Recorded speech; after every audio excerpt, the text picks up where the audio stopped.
أعوذ بالله من الشيطان الرجيم. بسم الله الرحمن الرحيم. إن الحمد لله نحمده ونستعينه ونستغفره ونؤمن به ونتوكل عليه ونعوذ بالله من شرور أنفسنا ومن سيئات أعمالنا من يهده الله فلا مضل له ومن يضلل فلا هادي له ونشهد أن لا إله إلا الله ونشهد أن محمدا عبده ورسوله يا أيها الذين آمنوا اتقوا الله حق تقاته ولا تموتن إلا وأنتم مسلمون يا أيها الناس اتقوا ربكم الذي خلقكم من نفس واحدة وخلق منها زوجها وبث منهما رجالا كثيرا ونساء واتقوا الله الذي تساءلون به والأرحام إن الله كان عليكم رقيبا يا أيها الذين آمنوا اتقوا الله وقولوا قولا سديدا يصلح لكم أعمالكم ويغفر لكم ذنوبكم ومن يطع الله ورسوله فقد فاز فوزا عظيما أما بعد فإن أصدق الحديث كتاب الله وخير الهدي هدي محمد صلى الله عليه وسلم وشر الأمور محدثاتها وكل محدثة بدعة وكل بدعة ضلالة وكل ضلالة في النار فأعوذ بالله السميع العليم من الشيطان الرجيم بسم الله الرحمن الرحيم رب اشرح لي صدري ويسر لي أمري واحلل عقدة من لساني يفقه قولي وقال النبي صلى الله عليه وسلم أفضل الصيام بعد رمضان شهر الله المحرم تمام قسم کی تعریف و عظمت و جلال اللہ رب العزت کے لیے لاحق و زیبا ہے۔ لاکھوں کروڑوں درود و سلام ہو آخری الزمان رحمت للعالمین محمد مصطفیٰ صلی اللہ علیہ وسلم پر، جنہیں اللہ تعالیٰ نے رحمت بنا کر ہادی بنا کر مبعوث کیا۔ میں سب سے پہلے اللہ کے بارگاہ میں دعا کرتا ہوں کہ اللہ تعالیٰ جس طرح ہمیں اس مبارک مہینے میں جمع کیا، اس مبارک دن کے اس مجلس میں جمع کیا، اسی طرح اللہ تعالی ہم تمام کے گردن کو جنت سے جہنم سے رہا کرے اور جنت الفردوس عطا کرے، آمین۔ میرے محترم بھائیوں، نوجوانوں، اسلامی ماؤں بہنوں، جیسا کہ ہم تمام اس بات کو جانتے ہیں کہ ہم محرم الحرام اس اللہ کے مہینے میں سفر کر رہے ہیں، یعنی یہ مہینہ چل رہا ہے اور اس مہینے میں بالخصوص ایک خاص دن میں جمع ہوئے ہیں، محرم کی 10ویں تاریخ، جہاں میں اور آپ الحمدللہ اللہ تعالیٰ جہاں اس مہینے کی حرمت بیان کرتا ہے، جہاں اللہ تعالیٰ اس مہینے میں جس طرح رہنے کی تاکید کرتا ہے اس طرح رہ کر، اور اس حدیث کے مصداق آج میں اور آپ باروزہ اس دن جمع ہوئے ہیں کہ اللہ کے رسول صلی اللہ علیہ وسلم فرماتے ہیں افضل الصیام بعد رمضان شہر اللہ المحرم، یعنی رمضان کے مہینے میں جو روزے رکھتے ہیں وہ سب سے فضیلت والے ہیں، لیکن رمضان کے بعد اگر کچھ روزے فضیلتوں والے ہیں، سب سے اسپیشل روزے ہیں، تو یہ وہ شہر اللہ المحرم، یہ اللہ تعالیٰ کا مہینہ، اس محرم کا مہینہ ہے۔ اور اسی حدیث پر عمل کرتے ہوئے اور میں اور آج اور آپ لوگ باروزہ اس مجلس میں جمع ہیں الحمدللہ۔ لیکن جہاں اس روزے کی تاکید ہے، اس روزے کو رکھنے کے لیے آپ صلی اللہ علیہ وسلم کی تاکید ہے، سنت ہے، وہیں اللہ تعالیٰ جہاں اس روزے کو رکھنے کے لیے کہتا، اور اسی طرح اللہ اس روزے کے اجر کے تعلق سے بھی کہتا ہے، آپ صلی اللہ علیہ وسلم فرماتے ہیں یہ ہے روزہ تو آپشنل روزہ، ایسا نہیں کہ یہ روزہ فرض ہے، لیکن اس آپشنل روزے کے لیے بھی اللہ کے رسول صلی اللہ علیہ وسلم یہ امید دلاتے ہیں کہ احتسب علی اللہ، کہ میں اللہ پر پوری طرح امید کرتا ہوں ان یکفر السنۃ الماضی، کہ اللہ سبحانہ و تعالی ہمارے تمام پچھلے سالوں کے گناہوں کو معاف کر دے گا۔ اللہ اکبر۔ ایک روزہ، یعنی آج کا دن جو ہم یہ روزہ رکھتے ہیں، اور آپ صلی اللہ علیہ وسلم کی سنت کے مطابق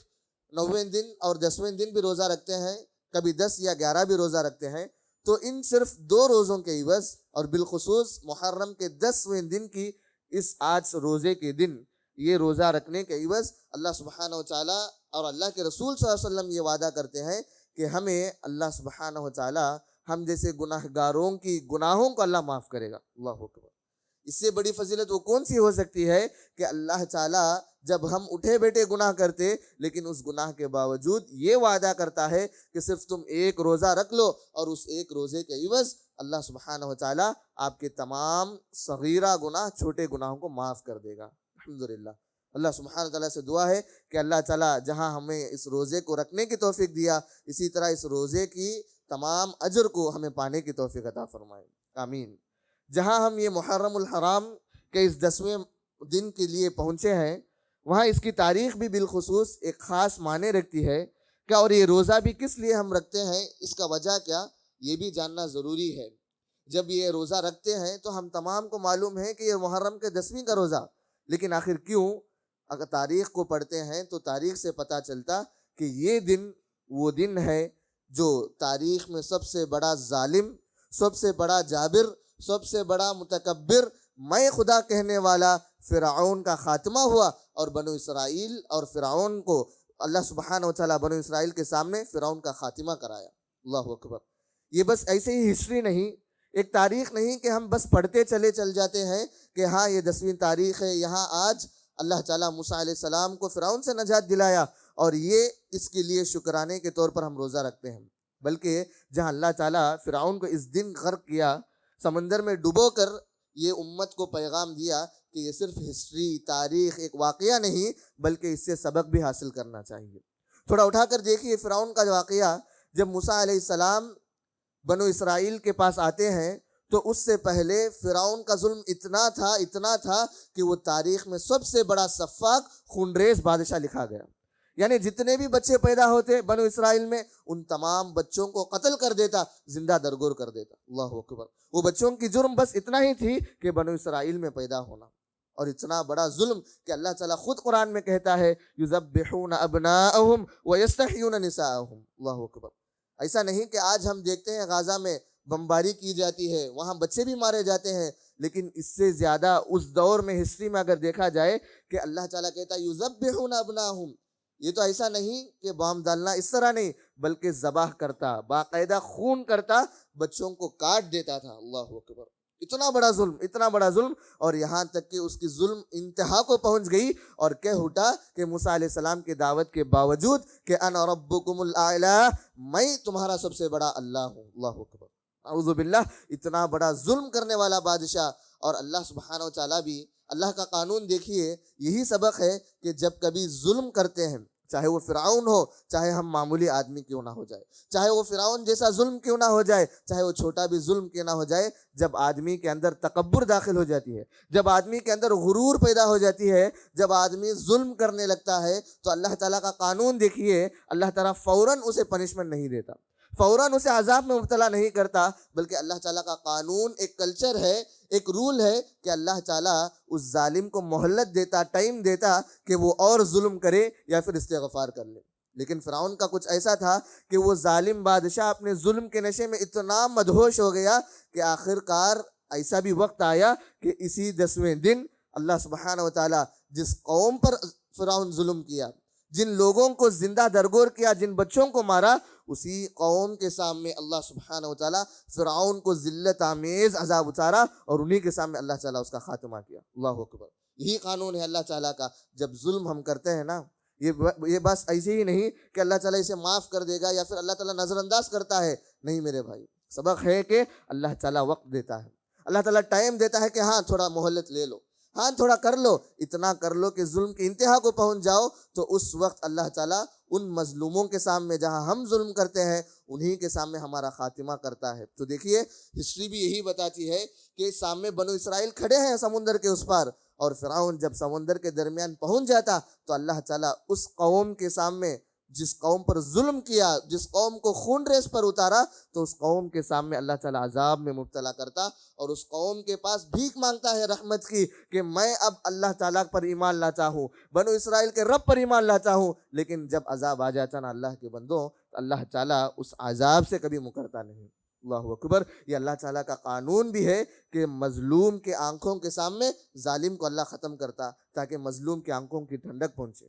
تو اللہ سبحانہ و تعالیٰ جہاں اس 10ویں تاریخ کو اتنا بڑا عظیم واقعہ پیش کرایا، ہم اور آپ کو یہ بہت بڑا سبق ہے جو آج ہم عہدے کے مانند، جہاں عہدے پوزیشنز کو لے کر دوسروں پر ظلم کرتے ہیں، دوسروں پر غرور فخر کرتے ہیں کہ تو میرے سے چھوٹا ہے، میں تجھے جب چاہے ظلم کروں گا، میرے پاس عہدہ ہے، میرے پاس پیسہ ہے، میرے پاس کیا کچھ نہیں، میرے خاندان کے حساب سے میں بڑا ہوں. اس طور سے سوچ کر اپنے اندر غرور تکبر پیدا کر کے لوگوں پر ظلم کرنا، یہ کوئی اچھی بات نہیں. بلکہ اللہ تعالیٰ مجھے اور آپ کو مہلت دے رہا ہے کہ تم ظلم کر لو، لیکن جب ظلم کی انتہا ہو جائے گی تو فرعون جیسا انجام تمہیں بھی پانا ہوگا. اللہ اکبر. یہ سب سے بڑا سبق ہے اس دن اور اس واقعے سے کہ اللہ سبحانہ و تعالیٰ کبھی ظلم کو پسند نہیں کرتا. آخر دیکھیے حدیث کے اندر، حدیث قدسی میں اللہ تعالیٰ کہتا ہے کیوں آخر ظلم سے اتنی نفرت؟ کیونکہ اللہ تعالیٰ خود کہتا ہے یا عبادی انی حرمت الظلم علی نفسی. اے میرے بندو، اللہ تعالیٰ کہتا ہے اے میرے بندو انی حرمت الظلم علی نفسی، میں اپنے نفس پر، یعنی اللہ کہتا ہے کہ میں اپنے اوپر اس ظلم کو، اس ناحرمتی کو، اس غرور کو، ان تمام چیزوں کو حرام کر دیا. اللہ اکبر. اللہ اگر ظلم کرے، قیامت کے دن اللہ اگر کسی کو ناحق کچھ بھی کر دے، نعوذ باللہ، کوئی پوچھنے والا ہوگا؟ کیا میں اور آپ پوچھ سکتے ہیں کہ اللہ کیوں تم نے ظلم کیا، کیوں تو اس بندے کو جہنم میں ڈالا جب وہ بندہ جنتی ہے؟ کوئی پوچھ سکتا ہے؟ بالکل نہیں. لیکن اس کے باوجود اللہ تعالیٰ پروردگار ہے، اللہ تعالیٰ خالق ہے، اس دن کا مالک ہے، لیکن اس کے باوجود تمام اقتدار رکھتے ہوئے ہمارا رب یہ کہتا ہے کہ میں اپنے اوپر ظلم کو حرام کر لیا، تو کیوں کر تم دوسروں پر ظلم کر سکتے ہو؟ اللہ اکبر. یہ سب سے بڑا سبق ہے آج میں اور آپ یہاں سے لے جانا چاہیے کہ ظلم، اس کی انتہا ضرور بضرور اللہ کا عذاب ہوگا میرے بھائی. جہاں یہ محرم کی 10ویں تاریخ موسیٰ علیہ السلام کو فرعون سے بچا کر اللہ تعالیٰ کے پاس شکریہ بجا لانے کے لیے موسیٰ علیہ السلام بنو اسرائیل روزے رکھتے تھے، اسی کو دیکھ کر آپ صلی اللہ علیہ وسلم ہمیں بھی حکم دیے، اور آج ہم باروزہ یہاں بیٹھے ہیں. یہ ایک تاریخ کی بات تھی. لیکن جہاں یہ محرم کی فضیلتوں، تاریخ کی بات آتی ہے، تو تاریخ پر غور کیجئے کہ آج ہمارے دور میں جہاں کہیں یہ بات عام طور پر دیکھی جاتی ہے کہ محرم الحرام کے 10ویں دن، یہ تاریخ اور ایک بات بھی ہمیں دیتی ہے. تاریخ کے اوراق کو جب ہم پلٹتے ہیں تو یہ جہاں شکر کرنے کا موقع بھی ہے، تو اسی طرح تاریخ کے اس دن اللہ اکبر آسمان بھی رو پڑتا ہے، اور نواسے رسول صلی اللہ علیہ وسلم بھی شہید کر دیے جاتے ہیں.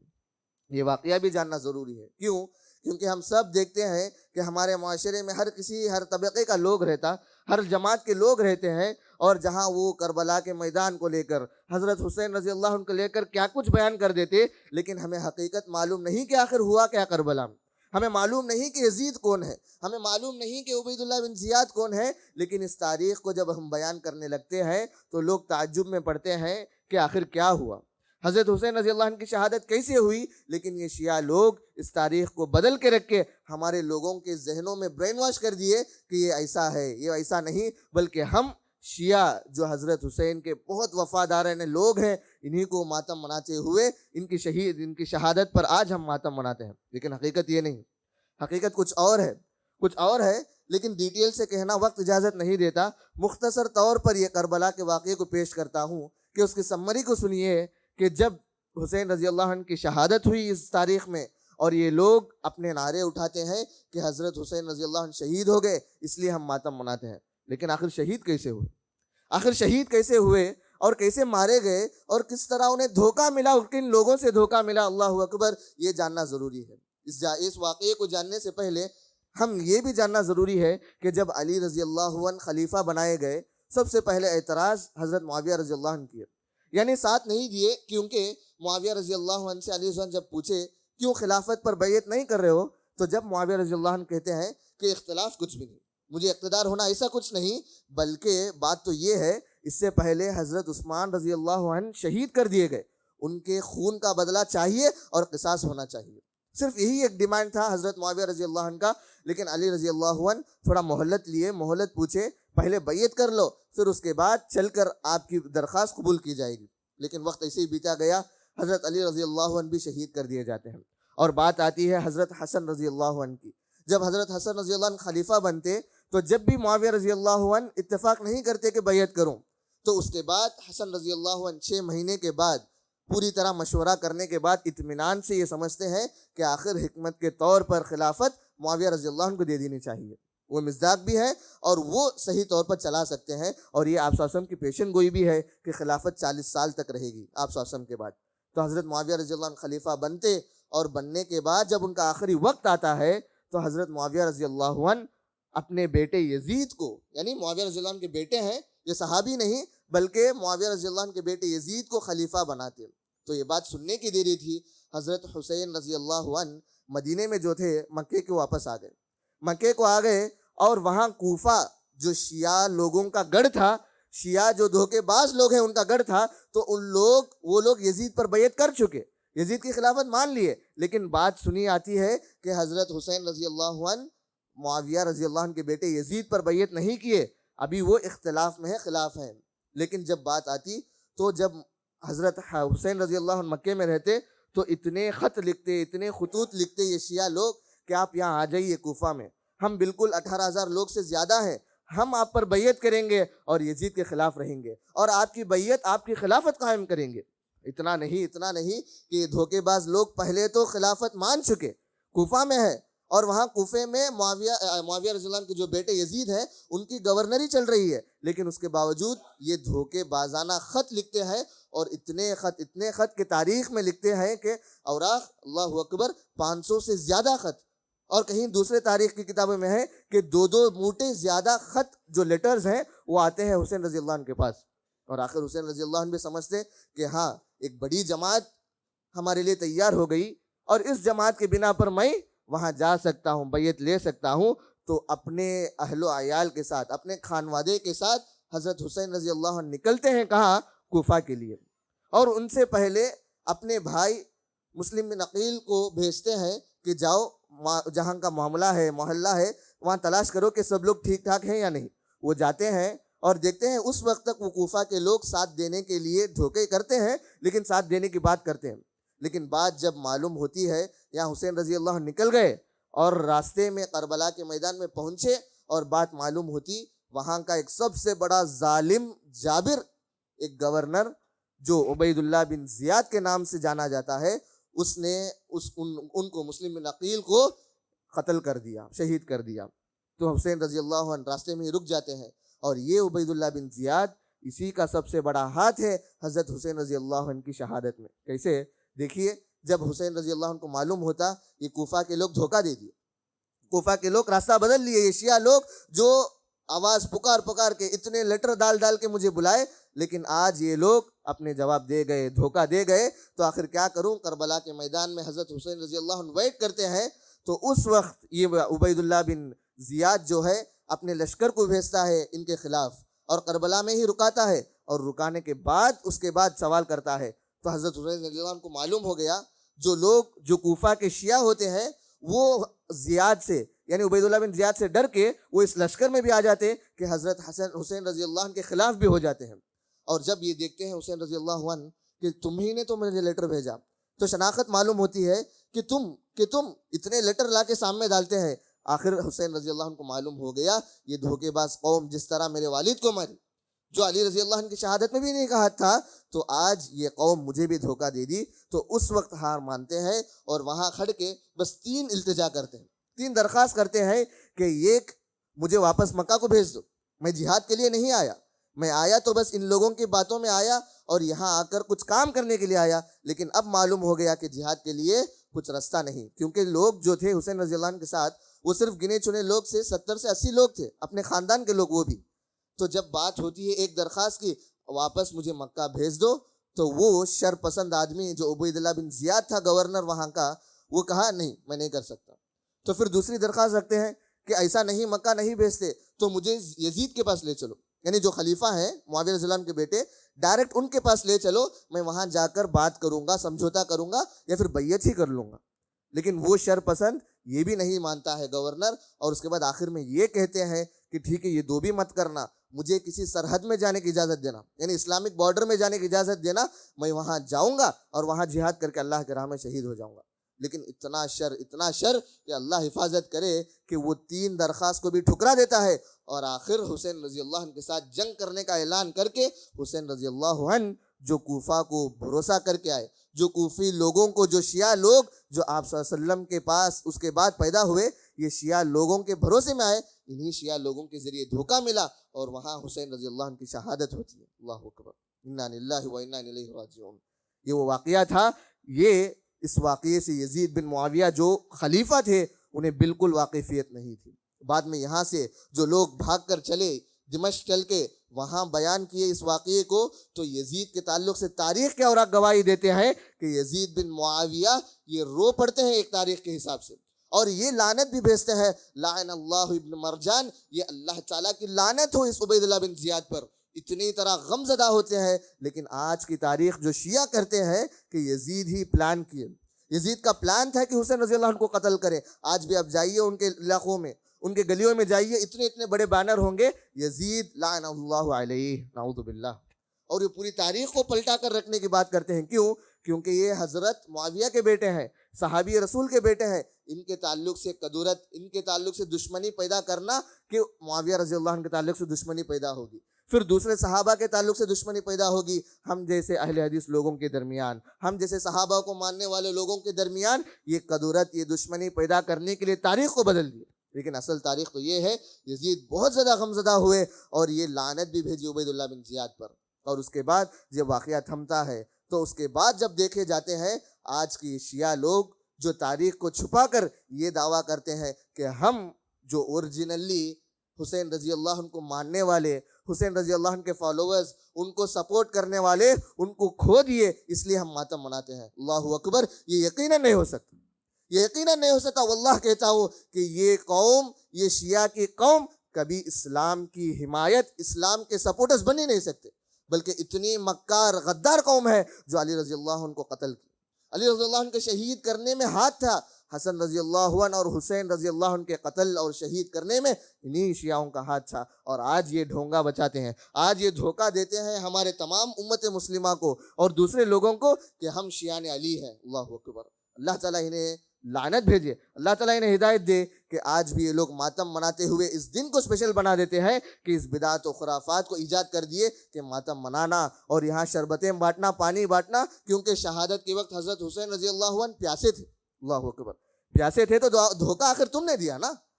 یہ کوئی تاریخ میں بتاتے نہیں، لیکن یہ دھوکے والی قوم آج بھی دھوکہ دیتی ہے کہ ہم اسلام کے سپورٹر اور شیعان علی ہیں، اور انہی کو دیکھ کر بعد میں آنے والے سنی مسلمان بھی کیا کیے، انہی سے اختیار کرتے ہوئے یہ پنجے بٹھانا، یہ علاوہ میں کودنا، انگار میں کودنا، اپنے آپ کو تکلیف پہنچانا کہ حسین رضی اللہ عنہ کی شہادت کے مقام کے حساب سے۔ اللہ اکبر، یہ کون سا طریقہ ہے؟ یہ کون سا طریقہ ہے؟ اور کون سے رسول صلی اللہ علیہ وسلم یہ بیان کیے کہ ماتم مناؤ، غم مناؤ؟ اگر آپ یہ جان لیجئے تاریخ کے اوراق کو پلٹ کر ماتم منانا، غم منانا جائز ہوتا نا، کہ مرتے دم تک میں اور آپ غم مناتے ہیں۔ کیوں؟ تاریخ کا ایک ایک ورق بھی خون سے لکھا گیا ہے۔ اللہ اکبر، اتنے جنگ، اتنے اللہ کے لیے لڑائی، اتنے جنگ تھے کہ اللہ اکبر، اتنے صحابی صحابیات اللہ کے راہ میں جان دے گئے۔ ان لوگوں کی شہادت پر اگر غم منایا جائے، میں اور آپ زندگی بھر غم منائیں گے، لیکن آپ صلی اللہ علیہ وسلم کی کوئی روایت نہیں، آپ صلی اللہ علیہ وسلم کی کوئی سنت نہیں کہ یہ غم، یہ ماتم، یہ اپنے آپ کو مار پیٹ لینا، اپنے آپ کو انگار میں ڈال دینا، یہ کوئی حقیقت نہیں اس بات کی کہ اللہ کے رسول کی سنت کہہ کر یہ لوگ آج ہمارے گلیوں میں بیٹھے ہیں۔ لیکن غلطی بھی کس کی ہے؟ غلطی بھی آخر کس کی ہے؟ ہم آتے ہیں مسجدوں میں، ہمیں معلوم ہے صحیح عقیدہ کیا ہے، ہمیں سنتے ہیں باتیں، اور یہ مسجد میں بیٹھ کر ہم یہ واقعات سنتے ہیں، لیکن غلطی ہماری بھی تو ہے نا، ہم یہ بات تسلیم کرنا چاہیے۔ یہاں کھڑ کے میں کہہ دینا اور آپ کا یہ سن لینا کافی نہیں، بلکہ آپ کا یہ سننا، میرا یہ کہنا، اس سے زیادہ بڑھ کر اس کی تبلیغ کرنا، یہ دوسروں تک پہنچانا، یہ ذمہ داری ہے مجھ پر اور آپ پر کہ یہ واقعہ کس طرح ہے، یہ لوگوں کی بدعت و خرافات کیسے ہے۔ تمام لوگوں کو کہنا نہیں، بلکہ ایٹ لیسٹ آپ کے پڑوسی کو تو کہہ سکتے ہیں، آپ کے دوست و احباب جو غلط راستے میں ہیں، جو اس دن کو خوشی کے طور پر یا غم کے طور پر مناتے، ان لوگوں کو تو کہنا آپ پر ضروری ہے یا نہیں؟ یہ مجھ پر اور آپ پر فریضہ ہے، یہ امت محمدیہ کی خوبی ہے کہ میں اور آپ ایک بات بھی سنو کہ یہیں چھوڑ کر چلے جاؤں، اس طرح نہیں، بلکہ ضروری ہے کہ میں اور آپ جب یہ ایک بات بھی سن لو اس دعوت کی، اسلام کی، شریعت کی، صحیح تاریخ کی، اس بات کی اسلام کے تعلق سے جا کر دوسروں کو کہنا، یہی امت محمدیہ کی خوبی ہے۔ تو غلطی ہم پر بھی ہے کہ یہ بات کو ہم نشر نہیں کی، یہ بات کو ہم دوسروں تک پہنچائے نہیں۔ اس غلطی کی تلافی کرنا بھی ہمارے اوپر فرض ہے کہ ہم دوسروں تک پہنچائیں، انشاءاللہ پہنچائیں گے نا۔ اللہ تعالیٰ سے دعا ہے کہ اللہ تعالیٰ جہاں کہیں اس بدعات و خرافات کو جنم دیا ہے، یہ جنم لیا ہے اس بدعات و خرافات، اسے خاتمہ کرے، اور اللہ تعالیٰ ہم تمام کو ایک داعی بنائے، اور جتنا بھی ہم یہاں سنتے ہیں اسے جا کر پہنچانے والا ایک سچا مسلمان امت محمدیہ کا داعی بنائے، اور اللہ تعالیٰ جو مقصد سے ہم آج یہاں روزہ رکھے ہیں اس روزے کو قبول فرمائے، اور ہم تمام کو اللہ سبحانہ و تعالیٰ ہمارے گناہوں کو معاف فرمائے، ہمارے گھر والوں کو، امت مسلمہ کے گناہوں کو معاف فرمائے، اور اللہ تعالیٰ ہم تمام کو جنات الفردوس عطا فرمائے۔ آمین۔ وآخر دعوانا ان الحمد للہ رب العالمین۔